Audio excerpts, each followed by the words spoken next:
Alrighty, folks, I know it's been a little bit, but I promise I did not forget. It is time to cover the Grand Prix Dawnbloom Grove Finals. And this is going to look a little different than you're used to because I'm going to be using the GP deck list views. Because, little spoiler here, this is not being recorded live as the finals are being played. So I'll give a brief explanation as to why that is, and then we'll dive into looking at the matchup and then looking at the games. So, I'll just come right out and say it. I'm not super proud with my commentary on the finals match this month. I don't think I was awful by any means, but there were a couple different judge calls, one of which was my fault. Just a case of me still struggling to know proper procedure when I catch a missed game action.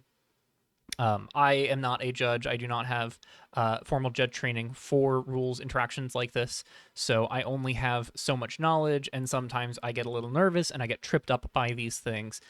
So especially for a game like the finals of a monthly GP, it's something that I become a bit keenly tuned into, and it did result in a pause during game two that ultimately causes the missed trigger I was initially contacting a judge about to be caught by the players without me prompting them to notice it.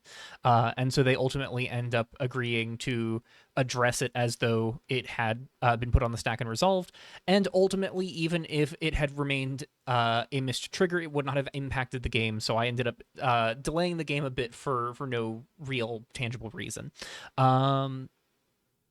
But between that and another judge call that lasted about 12 minutes at the start of game two, which neither case, neither the judge call that I asked the players to pause to call the judge for, nor the judge call where players were resolving something at the start of the game two, was a case where I paused the recording at any time, so that results in a lot of dead air over the course of the match. So I ultimately decided it is best to re-record this, do everything I can to conceal the results for those of you who may not be aware of how the match played out, so we can maintain some mystery and maintain some fun. But I figured I ought to own up to why I wasn't super proud of that recording, before we dive into this second take, ultimately, because I think this is still a really fun match that showcases some of the cool things that are happening in the format right now. I think I'm comfortable saying. So let's talk about finals. This match is between Lilisaur, who's undefeated through the entire GP up to this finals match, on the Skyfishing for Laystone's green-white control deck that we actually ran up against in round one of the GP, versus Ricky Rister on the black-red, like, mid-range Reanimator, Festra Defluvium, like gamble pile. I feel like it's the best way I can describe it because it is packed with high roll explosive potential. So let's talk about these decks a bit. Talk about their sideboards as well, so we can just kind of get the sideboards out of the way immediately, and then we can just dive into both matches and go through it all. So we've seen Liz deck on the channel before, but just a recap because this is still a very strong deck and a really cool deck at that. This deck is built around a heavy mono-white mana base, with a green splash to provide a couple really cool tools to sort of supplement the game plan. The base mono-white core includes 3 copies of Hopeful Soul Space as a Forest Plains, and 3 copies of Stack Conviviplex as a non-basic Plains, as well as only 5 lands that are not a Plains otherwise, 4 copies of Verdant Sanctum and 1 Thicketed Path, as well as 12 basic Plains and not a single forest to be seen. Not basic forest, anyways. And the reason for that is primarily about Welkin Eviction. It's a 6 and a white enchantment with flash that costs 1 less to cast for each planes that you control and each cycling card in your graveyard. And then when it enters, you exile target non-land permanent and opponent controls until it leaves the battlefield, and you can plane cycle it to find either a basic planes or one of your non-basics for 2 mana. That and Contest Coordinator, which looks at the top 5 cards of your library, and you can get a plains card or a non-land card with an activated ability from among them to your hand before putting the rest to the bottom. Make up the core of why you really want to have a heavy plains count in the deck. So, again, we see this is going to be an 18 plains count deck out of the 23 lands that we see here. And as a result of being very deep on the white mana production compared to green, you can get away with playing some very greedy white cost cards here. Both, early plays that you really want to get down on turn 1 reliably, like Laystone of Being, which just provides you a lot of sustainability over the long term and can really give you a scary threat out of nowhere in the later turns of the game. Plasma Strike is just good, cheap removal. Sanctum of Repression, again, good, cheap removal. And all the way up to top-end bombs like the quad white pip Dorisha stack exec. So lots of good reasons to be in mostly on mono white here, but the green splash is providing some neat things. One of the things that this deck is really good at is putting blockers into play between 3 copies of Renowned Rough Rider and 2 copies of Survivor of the New World in the main. So this deck kind of just wants to come up the board a lot. And those creatures are also benefited by things such as the Dutiful Wanderer, which comes down for 5 mana, can flicker one of your creatures and exile one of your opponents permanently. So you can get 2 tokens off of Renowned Rough Rider, get the enter trigger again off of your Survivors of the New World, flicker Contest Coordinator or Dawnward Minister to get some card advantage. Flicker Dorisha to just keep piling up the stratagem tokens. Could even flicker this one of Purifier of Dawnbloom Grove to pick off an artifact or enchantment, potentially any artifact or enchantment by picking up one of your other creatures to keep getting value. There's also one Cassia the Carefree to sort of give you a bit more ability to put stuff on the board, can push your board wide. If you have enough creatures in play, you can let that become a real tangible threat, and can double up your enter triggers on permanents, which is nice for all of these creatures with enter value, but also it's any permanent entering gets their triggers doubled, so you can double the triggers on a Welkin Eviction, a Sanctum of Repression, or the one of Casus Belli as well. And then one of Illustrious Shengfa as just good, annoying top-end Planeswalker, kind of a pseudo board wipe with that -4. If you have even just one creature in play, that -4 gets to blow up all creatures. And then having a Laystone of Being in play covers artifacts and enchantments as well. Although I imagine you probably just want to blow up artifacts. Your enchantments are just too valuable in this particular strategy. And then finally, there's one copy of Vow's Reflection to do more creature pickup and replay value, as well as getting to draw some cards off of it. And Rejuvenation Session, which is the big reason in my mind, besides Survivors of the New World, to be in green for a strategy like this. It is 1 and a green for a sorcery. You gain X life, and look at the top X cards of your library, where X is the greatest mana value among permanents you control. You get 2 creature, enchantment, and or land cards from among them to your hand, and the rest go on the bottom. So at a baseline, 2 mana, you have something like a Casus Belli in play, or, a Renowned Rough Rider, or, Survivors of the New World, and you'll gain, like 3 or 4 life, get to look at that many cards and try and get like 2 enchantments, 2 creatures, 1 of each, or, grab a land if you need a land drop. But in a picturesque scenario, you're casting this with Welkin Eviction in play. And because Welkin Eviction gets discounted for all of those cycling cards and discounted for all of your planes in play, Welkin Eviction gets to come down for really cheap, and it gets to get value out of not just being a cheap instant speed removal spell, but something that then lets you gain 7 and dig 7 deep off Rejuvenation Session, making this look a lot like a life-gaining dig through time, which is really exciting. I think regardless of how this GP has gone for Li, which it has gone phenomenally for Li, Rejuvenation Session is just a very real draw engine, and I think Session plus Welkin Eviction is something we'll have to get used to seeing, because they just joined the format back in May, and we have them until May of 2027. So they're both going to be sticking around for quite some time, and they seem like a pretty stellar control plan. So yeah, that is Lilysaur's main deck. Let's talk about Ricky's main deck as well before we talk about the sideboards. Ricky, again, is on this black-red gamble mid-range Reanimator package that is just all sorts of explosive. So 1-drop slots here are Ignited Soul, 1/1 for 1 with Menace and Remages on combat damage, very familiar card to folks who watch this channel a lot, as well as Rooftop Slink, single black mana for a 1/1 that lets you have each player discard a card when it hits a player, and you can Cyber Soul it for 3 and a black to transform it as a sorcery, tapping artifacts to pay for 1 generic, to turn it into a 2/2 artifact creature with flying that just forces the opponent to discard when you hit them, and then gets +1/+1 counters as it hits them while they have no cards in hand, or if you make them discard their last card.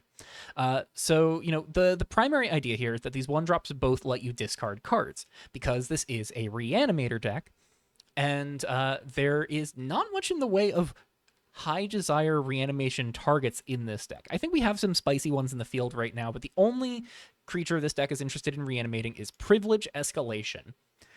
10 mana for an 11/13 error with Menace, and when it enters, your opponents sacrifice each non-land permanent they control unless they pay life equal to 2 plus that permanent's mana value. So if you want to keep a 3-drop, pay 5 life. If you want to keep a token, pay 2 life. If you want to keep a Welkin Eviction that might be hiding another Privilege Escalation you had to pick off earlier in the game, cool, pay 9 life, or I get the second Privilege Escalation back. It's a crazy strong threat. It's really good in a matchup like this in particular because so much of Liz removal is enchantment based, is permanent based. These Sanctums, Casus Bellis, Welkin Evictions, they are going to be a liability because of Privilege Escalation threatening to just rip all of those permanents out of play and get everything that Liz was taking away from Ricky with those enchantments. But of course, Privilege Escalation isn't the whole plan. There's also Audacious Rough Rider to give you some card advantage, some ramp. Just as it enters, as it leaves, you get to look at the top card of your library, discard a card to put it into your hand, or just keep it in exile and make a treasure token that is untapped mana, so you can use that for more things later on, get to do some cool tricks. Shigani Manor Burns, a pretty iconic red value card at this point.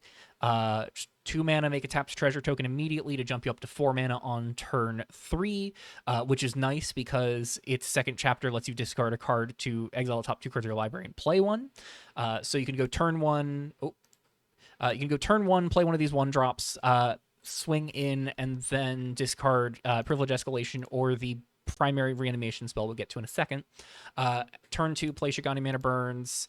When you do that, discard, and then turn 3, discard the other of the reanimation spell or Privilege Escalation. Use the treasure and your 3 lands to get a turn 3 Privilege Escalation, which is pretty sweet. And speaking of that reanimation spell, let's talk about it, because it is a very real plan. So Reclaim the Fallen is 3 black for a sorcery with when return target creature from your graveyard to the battlefield. Pretty simple, pretty obvious. 5 mana, not super exciting for an effect like this, but it does have flashback for 1 and triple black. So again, if you have 2 lands that make black mana in play, and you put a Shigani Manor Burns into play turn 2, you can Reclaim the Fallen flashback on turn 3 off of the treasure, your 2 lands that make black mana, and then your 1 other land, and get back Privilege Escalation if you found time over the first 2 turns to discard 1 of either Reclaim the Fallen or Privilege Escalation while discarding the other to the Shigani Manor Burns second chapter on turn 3. Really explosive, really hard to fight through an 11/13 on turn 3, especially when it has Menace, and especially when so much of our removal in the format right now is mana value based. Cares about the mana value of whatever it's picking off, especially cheap stuff, or it's just damage based and it does like very small numbers. You know, this just punches through so much removal. It's really hard to pick off the board, and so an early Privilege Escalation is a crazy fast clock. There are only 3 Reclaim the Fallens. The 4th reanimation spell slot is held by Enduring Loyalty, which is 9 mana to return 3 creatures from your graveyard to the battlefield, but it also has a flashback cost of 4 mana, though you must also sacrifice 3 creatures. So Enduring Loyalty is not going to do that same explosive turn 3 play, but it does get to have some nice play with one of the most explosive gambling cards in the deck, and I think one of the most, like, powerful cards in this deck overall, which is Festered Effluvium. This is X and a black for a sorcery. You mill X cards. For each land card milled this way, you add 2 black mana. For each creature card milled this way, you get a 2/2 black zombie creature token. And for each non-creature, non-land card milled this way, you draw a card. So, on turn 3, if you can instead discard one of Reclaim the Fallen or Privilege Escalation to the first attack of Ignited Soul or Rooftop Slink, and then discard the other to that second attack on turn 3, you can Festered Effluvium on turn 3 to try and gamble, because if your X's 2 Festered Effluvium mills over 2 lands, that's the 4 mana that you need to do a turn 3 Reclaim the Fallen. And the worst case scenario is that you're instead milling 2 cards that perhaps want to be in your graveyard, like the Privilege Escalations or the Reclaim the Fallens, and maybe you're like making a 2/2 and drawing a card, or making a pair of 2/2s by milling 2 creatures, or drawing 2 cards while milling two spells. So like Festered Effluvium, even in its low roll cases, is still fine, but it has the potential of being a lot of explosive value out of nowhere if you just can pump enough mana into it. And between Shigani Manor Burns and Audacious Rough Rider making treasures to help pay into a big Festered Effluvium, this deck can build up a lot of mana out of nowhere. And so Effluviums with a pretty big X count can be pretty achievable. And speaking of big X cost spells, Terminal Impact is one of the 2 removal spells of choice here. X and a red for a sorcery that can't be countered, and it deals damage equal to the amount of mana spent to cast it. If at least 7 mana was spent to cast it, you get to deal that much damage to each creature or in each player instead, but I don't think Ricky is going to use that mode in most cases. This is just another beneficiary of the aggressive ramp that Audacious Rough Rider and Shikane Manor Burns provide. It's a turn 1 check to Huskforger Acolyte, which Li is not on here, but is like one of the big hotly anticipated cards from the latest rotation, and having a turn 1 check to a Mana Dork is pretty important. And it's a kill condition, because you can just kind of chip away at your opponent over time with your 1-drops, with your Shigani Manor Burns, with your Audacious Rough Rider, and then just point damage at the dome. Especially with that treasure giving you just so much mana to funnel into fireballing your opponent, with a big Festered Effluvium potentially giving you even more mana than you paid into it if you mill enough lands. That can just juice a Terminal Impact like there's no tomorrow. So pretty strong removal spell that also has some lethal potential behind it. And then finally, 3 copies of Final Fate, another flashback spell to get some value as you mill it or discard it.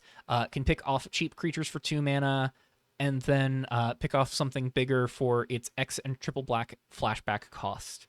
Mana base here is pretty simple. 8 of each basic, 4 Temple of Origins, single Primal Fissure, and 4 Sanguine Palace. I wonder if the additional Primal Fissures could be worthwhile, but I think with the like quote-unquote worst-case scenario being so many important plays on turn 4, I can understand why the idea was to kind of go low on the number of lands that come in tapped starting turn 4. So let's talk about sideboards now. Liz sideboard has a single copy of Dorisha to go with the one in the main, 2 additional copies of Purifier of Dawnbloom Grove to go with the one in the main, same with Vow's Reflection, same with Plasma Strike, 2 here to go with the 2 in the main, 1 additional copy of Illustrious Shang-Fa, full playset of Archival Storage, a single Golden Bloom of the Silenced, and 2 copies of Looming Psyhawk. Now, the obvious plan here for a sideboard would be going up the Archival Storages, because this is just graveyard hate against the graveyard deck, shuts off all of the flashback costs of all of those cards.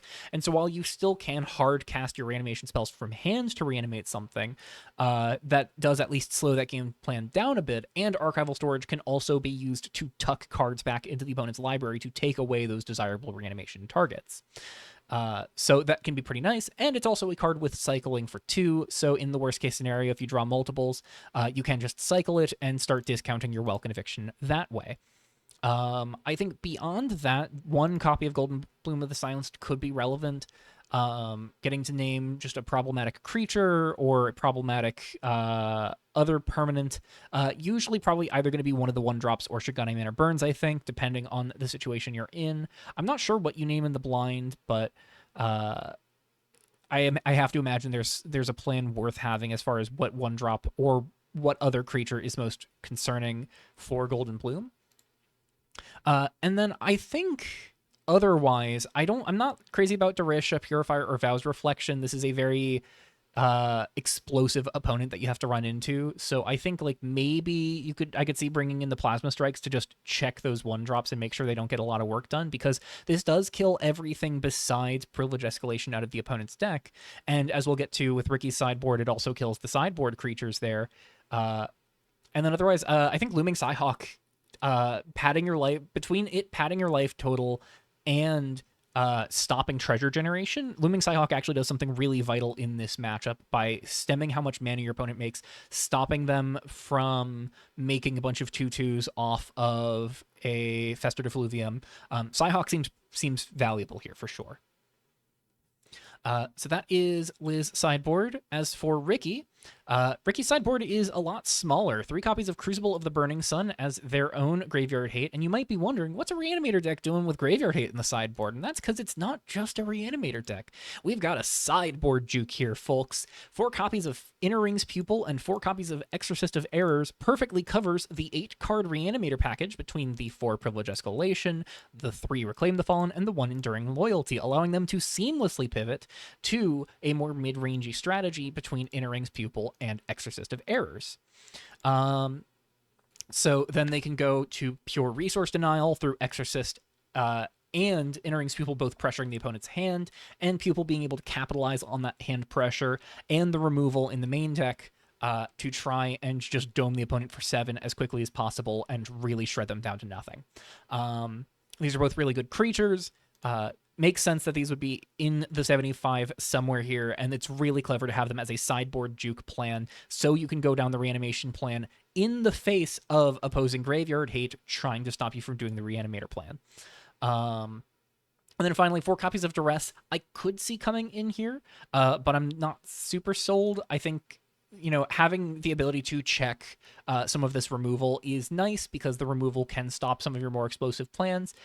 Getting to pick off one of these Planeswalkers before they upset the game could be really nice as well. But I also don't think Duress is super necessary, because the things that make it harder for you to chip in are going to be these cheap creatures. So I don't know if Duress is as important as the sideboard juke, but the sideboard juke as itself is just really good for punishing the opponent for going in on archival storage and things like that. So that is the main deck and the sideboards. Gonna pivot over to the game 1 here now, and we'll take a look at how that all plays out. All right, we already have opening hands set up here. It is Lilisaur on the play here in game 1 as the higher seed in the tournament. Lilisaur keeping Hopeful Soul Space in a pair, Sanctum of Repression pair, Renowned Rough Rider, Durisha, and Welkin Eviction. It's a little sketchy to be on 2 tapped lands against a pretty explosive deck like this that could have some insane draws and insane starts. But, you know, two lands, 2 removal spells that can be cast off of those lands, and a Welkin Eviction that, worst case scenario, you can plane cycle to go find the 3rd land drop is pretty nice here. And with 23 lands in the deck, it's pretty probable that you will at least start to find some more lands moving forward. For Ricky's part, it is a mono-black hand over here. 2 Swamps, 2 Ignited Souls, Fester Defluvium, Privilege Escalation, and Reclaim the Fallen. This does exactly what Ricky wants it to do. This is turn 1 Ignited Soul, turn 2 swing, rummage away one of these 2 cards. You know, just start applying little chips of early game pressure, as well as building up to either trying to Reclaim the Fallen, a quick Privilege Escalation, or go for a big bomb value turn in Fester Defluvium. So let's see how this game 1 plays out here. We see both players keep, and these first few turns are going to be pretty simple as they play out. We see Leah play out that tapped Hopeful Soul Space. Ricky picks up the Audacious Rough Rider, which is a tad awkward on this double swamp draw, so no easy way to get the double red right this minute. And then Leah draws a Rejuvenation Session, not the 2nd land, so that's going to be a tapped Soul Space once again, and may have to cycle this Welkin Eviction here. Ricky does draw the Sanguine Palace, which is a really fortunate draw because there was no turn 2 play this turn anyways. So now Ricky can get in with the Ignited Soul to at least see if a turn 2 play shows itself.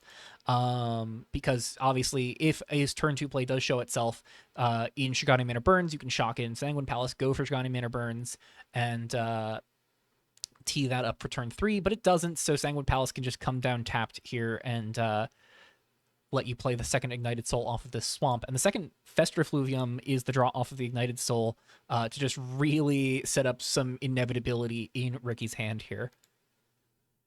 We see Ricky passing after the Ignited Soul, pretty predictably so.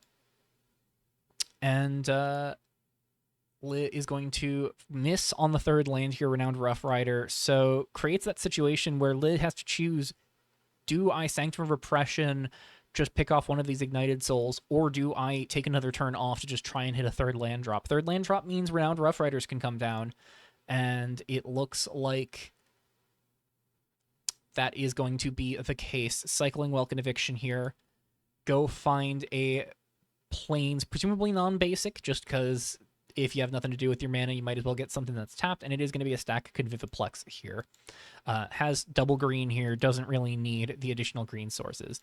Third Fester Defluvium is the draw for Ricky, so just a ton of value to be had. And the nice thing here is that Ricky can go in here, swing with both these Ignited Souls, and wait to make land drop until after both of these draws have been resolved to see if Rough Rider can come down on turn 3 here. First rummage is that Reclaim the Fallen, getting Audacious Rough Rider.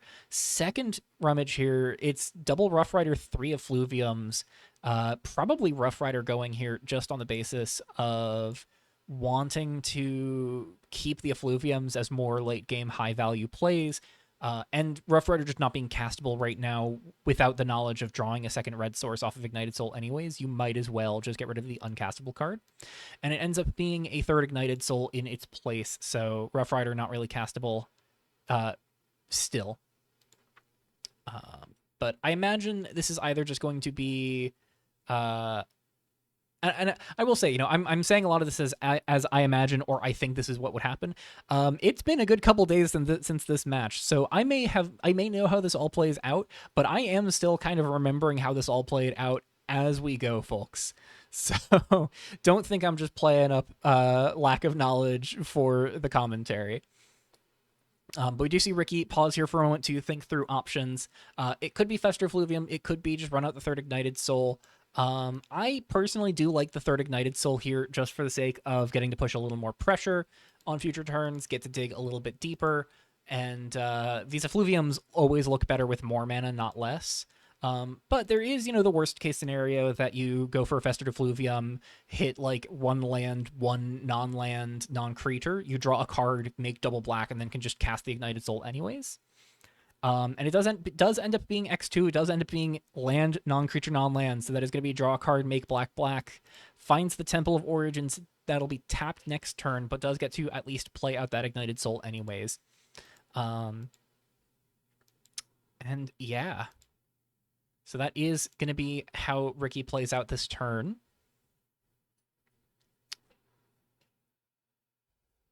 And, we'll have to see how Li responds. I imagine Rough Rider is just going to be really important to develop here. Just start getting the 1/1s in play. This is really annoying to fight through removal, or fight with removal, rather. Though one of the mills there was a Final Fate, so that does give Ricky a clean answer to the Rough Rider in the graveyard. But even if that happens, that still leaves 2 1/1s in play to block one of the Ignited Souls in trade. Privilege Escalation is the draw once again. So I imagine the line here is to go for Flashback Final Fate, kill Rough Rider, swing 3, give up a 1/1, rummage twice, pitch a Privilege Escalation, and then just play the Temple tapped. But it's possible that Ricky doesn't need to make that commitment to the removal spell now, just because, you know, the Rough Rider and the human token blocking is no different than a pair of human tokens blocking in terms of what the end result is going to be, which is that you lose an ignited soul for a human token. So you might as well wait to make that choice until after you've resolved your combat damage triggers, if you do go for that. Though it is possible that Ricky just goes for a Fester Effluvium here first main, just trying to get some more guidance on what this turn's going to look like. Does end up moving to attacks, does end up making the attack before locking into any play pattern choices. So Li has the option, Rough Rider block, and it's going to be the double block, trade a human token for Ignited Soul. So 2 damage to Li here. Ricky gets to pitch a second privilege escalation, and Enduring Loyalty is the draw, so can pitch this Enduring Loyalty as well. Primal Fisher is the new draw here. So once again, we're kind of looking at, does this Fester Effluvium come down for X's 2, or do we see a more reserved line of just playing the Temple of Origins and waiting on these bigger spells for in case the game pushes longer? We do see 2 creatures in play, 2 privilege escalations in the graveyard. Reclaim the Fallen, not as appealing as Enduring Loyalty now. Just because Loyalty represents a pair of privilege escalations where the Reclaim represents only a single one. Though there is some value to just going for the Reclaim, because if it gets picked off by something like the Sanctum of Repression, that puts an inherent timer on the Repression, where this just can't afford to ever be sacrificed, lest Leah just give the opponent more momentum on the board. So we'll have to see what Ricky commits to here. Looks like this was a turn where Ricky kind of thinks over things a bit. Gonna kind of skip through a bit. Yeah, did end up going for the Fester Effluvium, mailing a second Reclaim the Fallen and an Audacious Rough Rider, so that's going to be a draw, make a 2/2, and that is the 3 creatures in play for the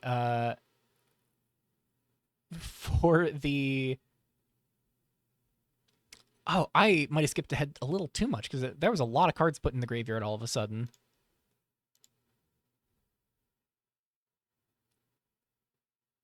Oh, I know why. It's bugging. It was doubling up the cards that were going into the graveyard. That's strange. But yeah, this is Fester Effluvium flipping over Rough Rider and Reclaim the Fallen. That draws a Terminal Impact. That makes 2/2 off of the Rough Rider. That puts a 3rd creature in play for Enduring Loyalty. There we go. Replay bug has been resolved. And then Temple comes into play tapped. Accidentally reveals top card of the library. I think that was just a case of intending to hit Temple of Origins, but hotkeying the wrong button.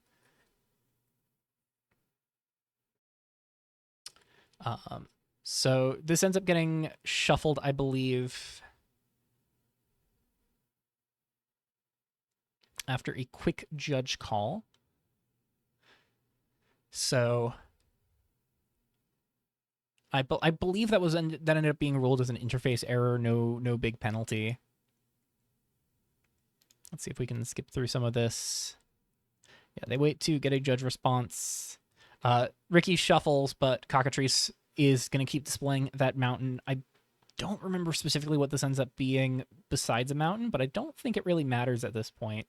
Unless Li goes for a Sanctum of Repression, there is a face-up Enduring Loyalty with double Privilege Escalation, and goes for the Rejuvenation Session instead to try and find the 4th land.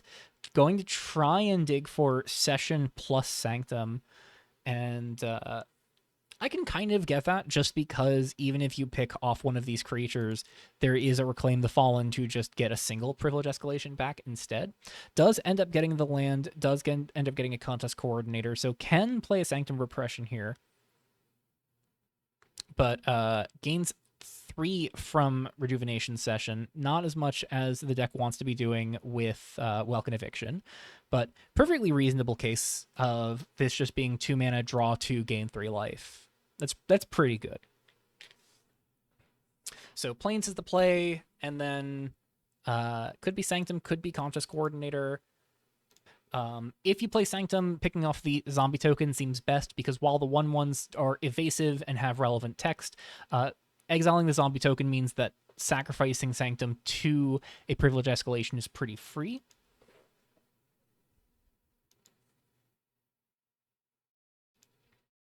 And we see the Conscious Coordinator come down instead. So, Coordinator comes down, I believe, if I remember correctly, this ends up being a whiff.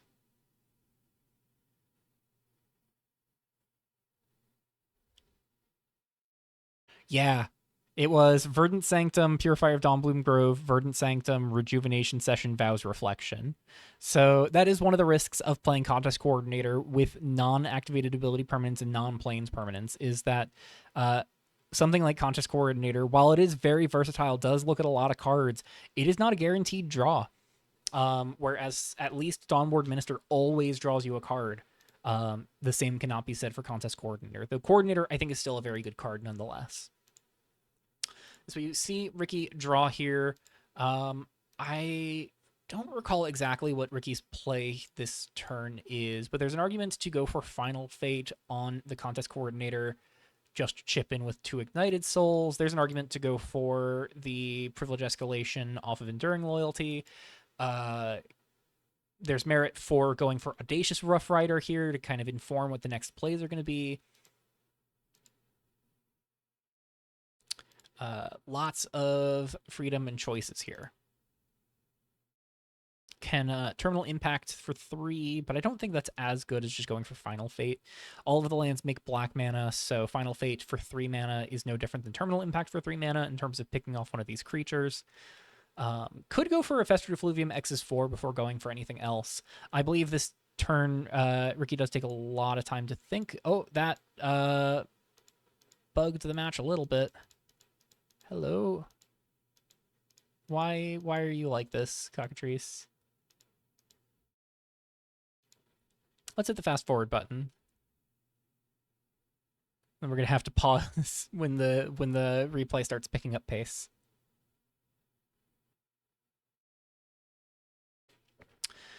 So yeah, there's a decent array of options. We do see Ricky mention that they're thinking once again, and understandably so. You know, this is the finals match. It's worth it to kind of go over your options. We see Ricky entertains the 4 mana. Oh, and we have bugged out the graveyard a bit again. Ricky entertains spending 4 mana on either the Reanimation spell or Effluvium, but ends up going for Terminal Impact for 3, and then just turns the Ignited Souls sideways, holding the Final Fate in the graveyard.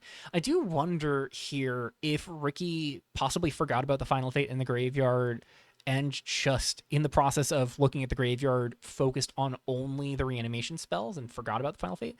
But it is also possible that Ricky just decided the burn spell, picking off the Contest Coordinator, is more valuable than using the Final Fate on that specifically, because Final Fate can check things with higher toughness by removing them based on mana value instead. So, for instance, Dorisha just starting to pile up stats can result in Final Fate being able to kill 3 drops where a Terminal Impact can't, at least not for 3 mana. So that could be an argument as to why Final Fate is the choice instead. Oh, it is still fast forwarding here.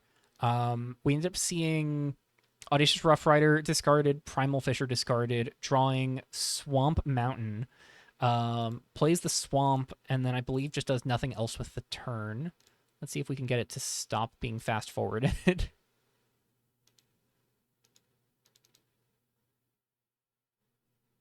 Nope, we're just on turbo time here. The draw was another Renowned Rough Rider, just a little on the slow side, but we do see Dawnward Minister come down, try to draw a 5th land, misses again, and a bit of unfortunate timing where I think in an ideal world you get to go Sanctum of Repression before the Minister to try and gain the life off of it. But there's also the value of just going for Sanctum of Repression, pick up the Minister, pick off this zombie token, and recoup that value. And I think we do see exactly that. We see Lit think on the Reprieve, kind of points out the clear and obvious play from their perspective, which is understandable, and then just gets in with the Renowned Rough Rider, and we see the downsides of this being so how do I... Yeah, we're gonna have to just pause really meticulously. So we're gonna have to fast forward back through all of this. I think I have tracked down how to slow it down. I just need to tap the fast forward button again. I'm really good at using the replays, obviously. Not as embarrassing as some of my decisions while spectating in this match in the moments where the match was live. So just always a little bit of awkwardness. Nothing always goes according to plan. Anyways, yeah, we see all of that play out. We are going to see that Dawnbloom Minister play again, draw Cassia the Carefree, Sanctum Repression, picks up the Minister, gets rid of the zombie token.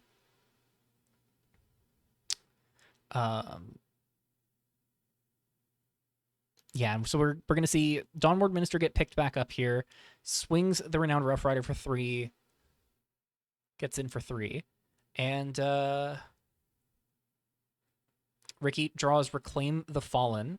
Let's fix the graveyard again, because this turn ends up being pretty big. We see Reclaim the Fallen get discarded, and then Privilege Escalation get discarded. And then Ignited Soul drawn off of the last one. So with 5 lands in play, can go Mountain, Ignited Soul, and then just fire off the Enduring Loyalty, get back all 3 Privilege Escalations. That is turbo lethal. We do see, doesn't even play out the Mountain, just goes for it, fires that off for a big board, and that's 3 Privilege Escalation enter triggers. The Sanctum of Repression is an easy sacrifice. The Renowned Rough Rider, probably also an easy sacrifice. The token is a little bit harder. You can pay 4 life to keep the token, but then you are at 10, and so the downside for getting rid of the token is that if you can check 2 escalations, you still die, whereas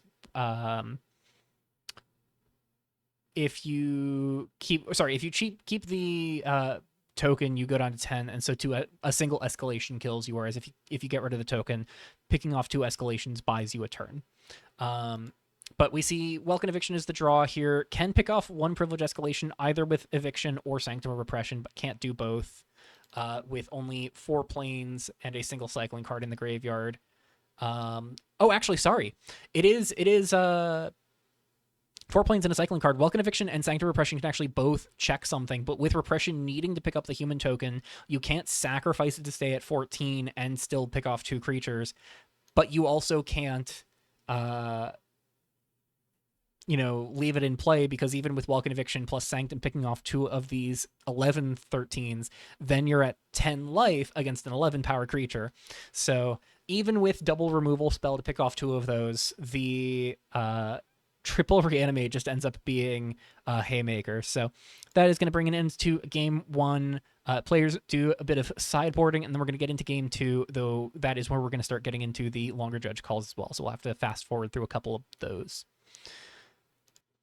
Alrighty, we're on game 2, and you might notice we're a bit into the timeline already. So the first of those 2 judge calls, to summarize very briefly, is that as we get into the initial opening hands, Ricky realizes a little too late that they did not board in all of the necessary cards for this matchup, and so to mitigate this, they end up calling a judge, because this is caught only after opening hands are seen and after Leah declares that they're keeping this opening hand.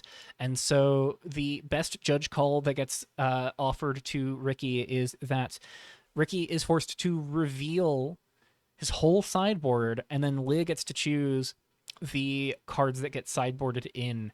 And I believe it ends up being that Ricky boarded in 3 Exorcist of Errors and didn't board in anything else, and meant to board in 4 cards, boarded out 7, cards from the deck, and I believe it was specifically boarding out the 3 Reclaim the Fallen and the 4 copies of Privilege Escalation, but not boarding out the 1 copy of Enduring Loyalty. I think in part because it can get back opposing creatures. So if your opponent just winds up with some big creatures in their graveyard, you can kind of take advantage of that and get theirs as well.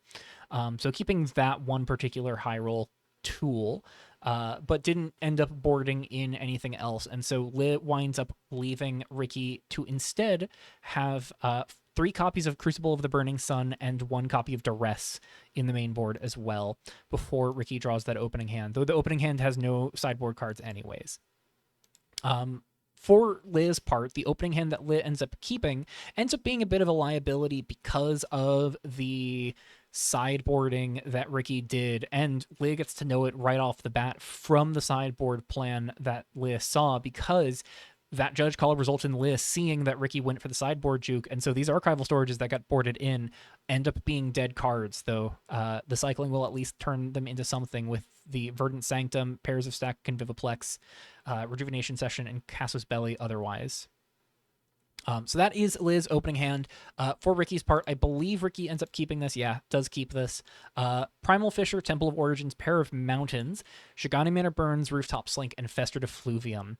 Draws the second 1-drop in Ignited Soul and gets to go Temple of Origins, I believe, for the Ignited Soul. Yeah. Conviviplex was tapped for Li. Goes, I believe, Shock in Verdant Sanctum, yeah, and then just holds up the archival storage cycle here. If you want a taste of what my in-the-moment commentary was like, I had a brief, fleeting moment of assuming that the plan here from Li was to go for double archival storage, but that was a bit of a foolish notion, considering that Li knew what the sideboard here was from Ricky. So Terminal Impact is the draw from Ricky here. I believe just gets rid of the mountain. It does get rid of the mountain for Audacious Rough Rider, and then just goes for Primal Fissure, grab a swamp, Shigani Manor Burns. Pretty simple couple turns here. Shigani Manor Burns, not as explosive without the reanimation plan available, but does still get up to some nonsense. Then we see Archival Storage cycled here, finding Golden Bloom of the Silenced, which did indeed get sideboarded in.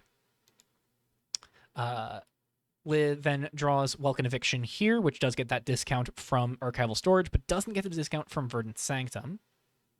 And now options here are tapped lands, just go for another cycle, but goes for Shocking and Verdant Sanctum instead.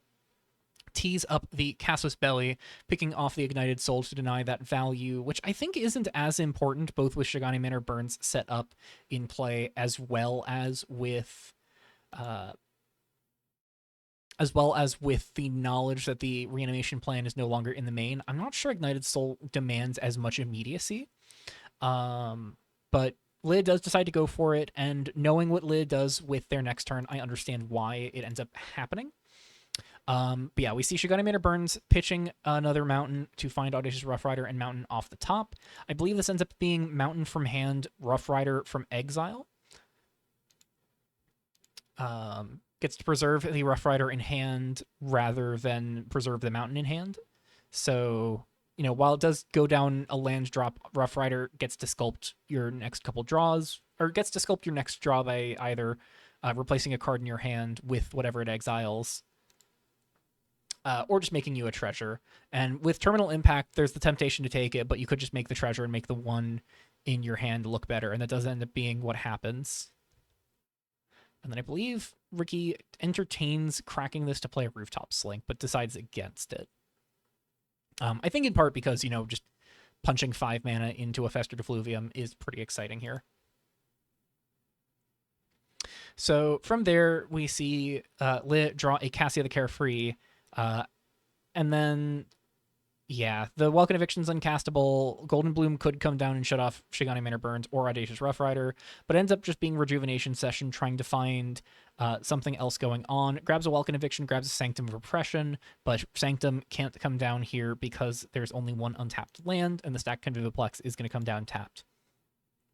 And between these two matches, you get to really see the drawback of this green-white deck, which is that with the 6 tapped lands between the Conviviplexes and the Soul Spaces, some of the early turns from this deck can look a little sluggish. And especially when you're in a situation where you have something like archival storage just kind of gumming up the works. Though at least Rejuvenation Session does work nicely with these shocklands to kind of recoup the life that you pay on those. So Ricky draws the mountain here, and we are going to see here the thing I wind up calling a judge to address, which is that Ricky removes the counters from Shigani Manor Burns, and Liz's life total does not immediately change here.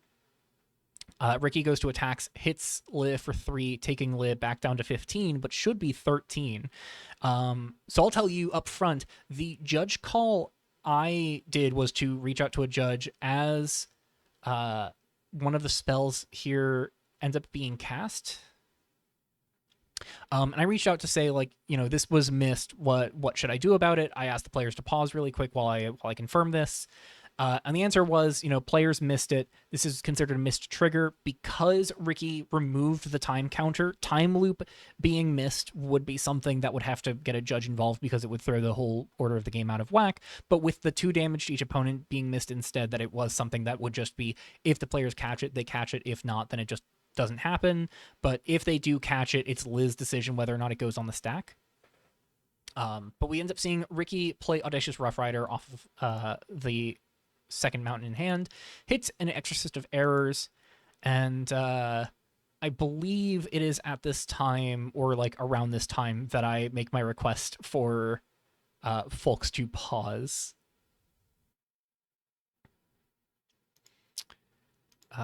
Yeah, I asked for people to pause while Ricky is weighing the Exorcist of Errors line. So to summarize how all of this goes down, I think I mentioned it. I reach out to judge, go through the whole situation with them. They say, it's no big deal. Just let them know that they can continue. And as I started typing into the chat that they could continue, oh no, we have this bug again. I'm not inactive. Come on, cockatrice. I have to fast forward through all of this. I can't just click to resolve all of this. So, players have a bit of banter back and forth, and as I'm consulting a judge, trying to make sure I understand the board state correctly, and I don't need to intervene or say anything, the conversation in chat shifts to Shigani Manor. Li points out, it's supposed to be at 2 counters, right? Or was I supposed to take 2 damage? Ricky points out 3rd chapter this turn, and the thing I called the judge call on gets addressed by Li anyways. So I didn't need to call the judge. I ended up stalling the game for no reason, and I left this whole gap while I was contacting the judge in. It was really embarrassing. I'll just own it, but I kind of just said sorry about that and didn't explain myself in the moment. I think for folks watching this video, this is going to be how most people find out why I paused in the first place. Yeah, it was a little awkward that the thing I called a judge for ended up just being resolved by the players in the way that the judge said that it would be resolved if they ever caught it anyways. So Leia decided to take the damage, and Exorcist was not taken. Rooftop Slink was gotten into play instead, and a 3rd treasure was generated off of Rough Rider. Leia ends up drawing the 3rd archival storage, which is really profoundly awkward. 2 planes and 1 cycling card in graveyard is not a pretty spot to be in with these 2 Welkin evictions. Can cycle an eviction to try and go for finding a land, though 2 planes plus the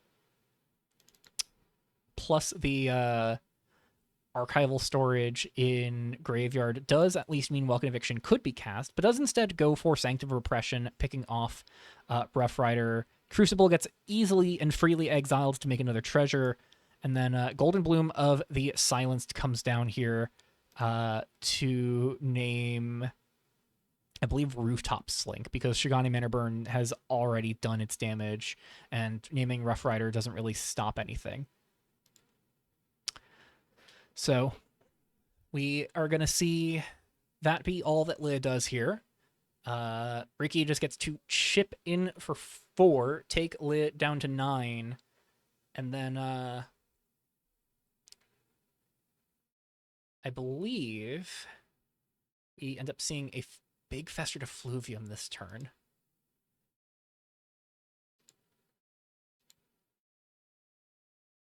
Because there's not quite enough for lethal.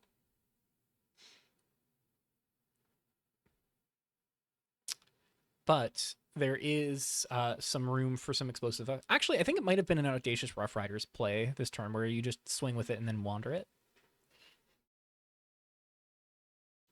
I will say, one of the things that's in theory nice about archival storage in a matchup like this is Ricky doesn't have artifact removal. The only artifact removal in the deck is privilege escalation, and by the time that's coming into play, archival storage is no longer worthwhile anyways. So this getting to dodge removal from the opponent makes it theoretically really powerful, but it doesn't end up coming into play too much here. So Ricky did end up going for X's 3 on Fester Defluvium, finds creature, swamp, so gets to put a pair of 2/2s into play and make 2 black mana. I believe just spends that mana on casting Ignited Soul and then punches in for 4 here.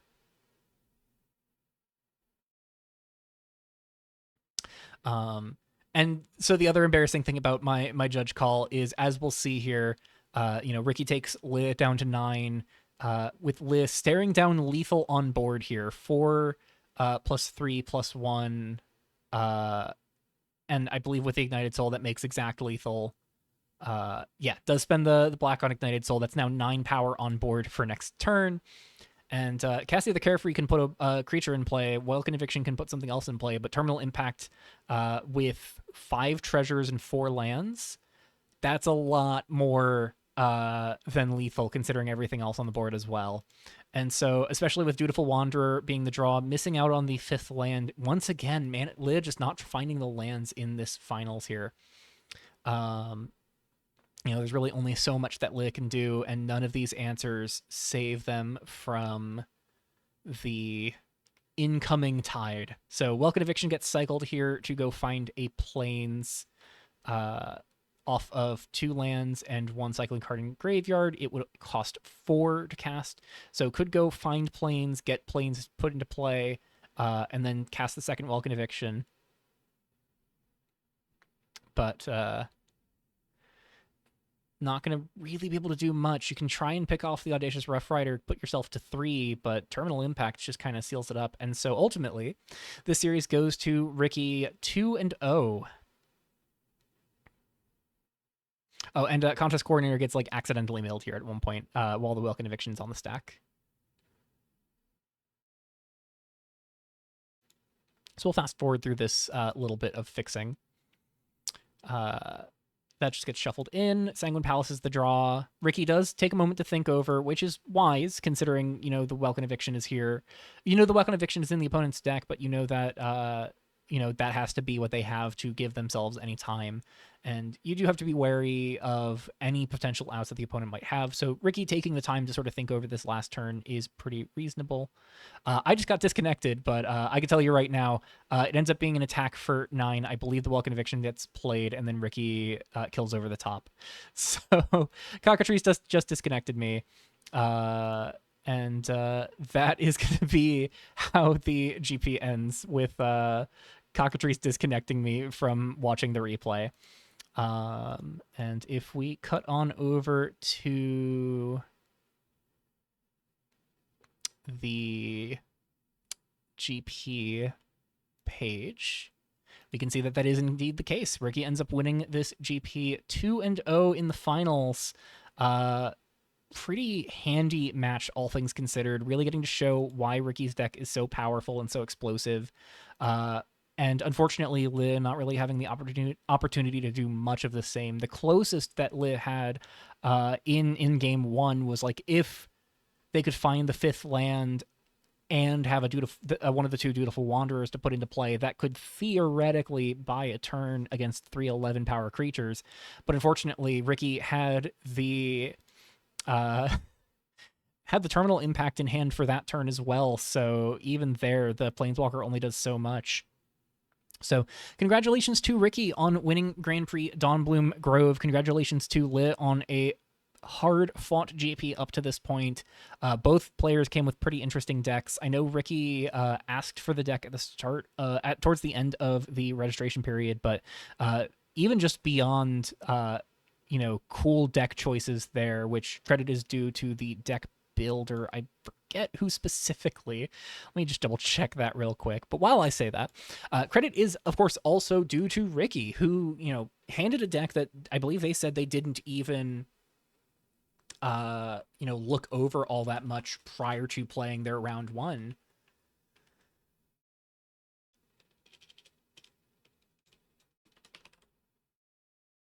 They still just get to, tear away with this pretty comfortably and really put on display that deck choice matters, but player skill matters too. And Ricky, very good at just sort of navigating situations with mid-rangey strategies like this. It looks like it ends up being that Split Moon was the innovator of this deck. Got a 4-1 deck list, and Zangy posted it to Ricky's recommendation in the GP chat right before deck lists got locked. Like almost exactly. I think Ricky was the last registration for the tournament. So yeah, congrats to Ricky for that pretty sweet upset on the undefeated player at the finals. And of course, Ricky, not even just fighting Lilisaur, also fought the other undefeated player from the Swiss rounds in Provocative. So Ricky kind of just tearing through the top cut bracket to make that finals match, dropping 1 game out of 6 in the entire top cut bracket. It's pretty remarkable. So again, congratulations to Ricky. We'll see what that GP promo ends up being, I believe, within the next day or two when the new patch for October drops. Speaking of, you can look forward to that October patch coming in the next couple days. I'll have my patch review as always. And if you want to see this match from another perspective, I have had a time card pop up towards the start of the video. It'll probably pop up right around now once again, but it'll also be linked at the top of the description below if you'd like to check out Ricky's perspective on this match. It is a pretty cool match, and it's cool to get to hear Ricky's perspective as he goes through those play patterns on those final turns and wins Grand Prix Dawnbloom Grove. So again, congrats to Ricky. And with all of that being said, as always, if you enjoy what you're seeing here and you want to give the format a shout and a try for yourself, please be sure to check out the description below for your resources to all things custom Magic, where you can find things such as the Custom Magic Compendium. I can show you these things. Let's go to the compendium. I can show you the Revolution Compendium with a collected list set up by the curators of cards recommended for inclusion in your decks. You can check out the links to the format search on LackeyBot, where you can check out the format for yourself and use it sort of like the Scryfall search to find all your cards, such as Festered Effluvium, if I can spell it right. Let's see. There we go. The double F. You can check out Escape from Limbo, another card search engine set up by Dr. Chipmunk, with individual card preview galleries for every set in the format, as well as a couple other neat features like a deck builder, which might... Yeah, it looks like it is gold in here, so we can check out that as well. And then finally, let's just kind of rewind all the way back to here. You can check out the Custom Magic Discord server, where you can join in the conversation, follow along with sets as they are being designed by the community, and play Revolution for yourself in the Revolution channels on the Custom Magic Discord server. So please, by all means, check out the description. I say it every video, or I try to say it every video. This community is awesome. Lots of cool things going on, and one GP being down just means there's another one coming in a week or so. So lots to look forward to next month. Excited to see how folks adapt to the winning decks that came out of this GP, other cool strategies that were on display this month, strategies that people have been tinkering with in league play, as well as any big changes hitting the format with the October patch. So lots to look forward to. we're coming up on the Cliques of Nylon buff patch in November as well, so it's going to be a pretty fun end of the year. Everything said and done, one last congratulations to Ricky on the win. And as for the rest of you all, I'll see you all in a day or two, hopefully, with the October patch notes and in the Revolution chat in the meantime. Take care, everyone, and bye-bye.